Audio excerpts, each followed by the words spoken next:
In this movie, we'll talk about how to add images or pictures to your pages.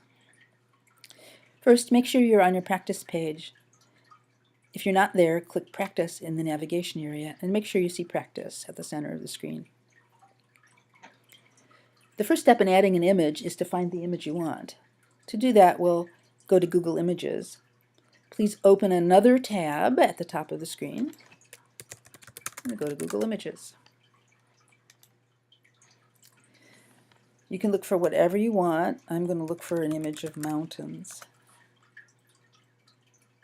Please remember that you must use images for which you have copyright permission from the author. To find those images, you'll click Search Tools, Usage Rights, labeled for reuse. You can look around. I like this image, so I'm going to click it once. And then in the area where the image appeared slightly enlarged, I'm going to click View Image. You need to get to a page where you see only your image on the screen, no text of any kind. If you have a page where you do see text, you must choose a different image. Once you've seen your image with no text around it, you need to copy its URL or web address. So click once in the URL, right-click, and choose Copy. Now you'll return to your website. Click its tab.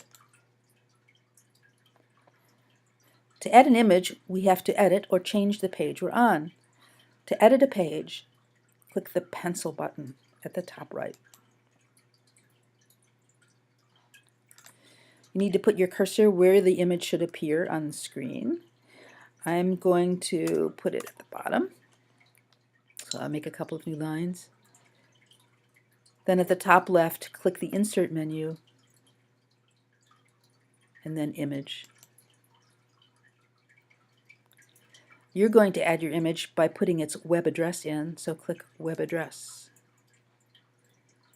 And in the image URL box, you're going to right-click and choose Paste. If all goes well, you'll see the image just below where you pasted the URL.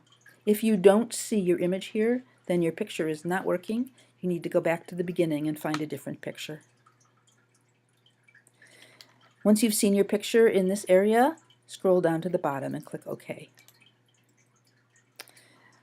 You return to your page and you'll notice something funny has happened. I don't see my picture. Actually, I'm seeing just the top left corner of it because it's too big to fit on the page. But we can fix that. Just below your picture, you'll find some buttons that you can use to edit or change how the picture looks. Let's focus for a minute on these 4 buttons, S, M, L, and 100%. These change the size of your image. I'm going to choose the small size, S. If that's too small, you can try other sizes, M for medium and L for large. And 100% would give you back the original image. I'm going to choose small. The other buttons are also useful. The first 3 buttons control where your image appears on the page horizontally. So this first button aligns it left, center, or right. I'll leave mine aligned right. And these 2 buttons at the end control whether text wraps around your image. That means if I add text to the page, does it wrap and appear here, or does it not wrap and appear below the image with just the image by itself on its line? I'm going to ask to wrap text. I can get rid of this menu bar simply by clicking into the page. So I want to show you what wrap text does.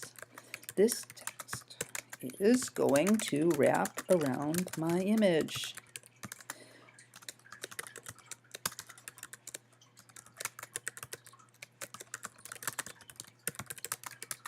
Wrap means appear alongside the image. If I want to type beneath my image, I need to make my way down and type.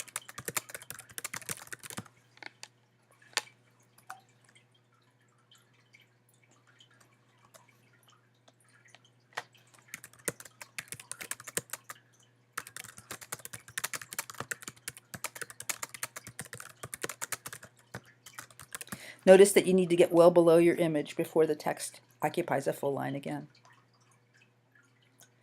At any time, you can get back to the image editing buttons by clicking the image. The buttons will appear below. You can remove the image by clicking the X, although I won't do that right now. When you've finished making all your changes, please click the Save button.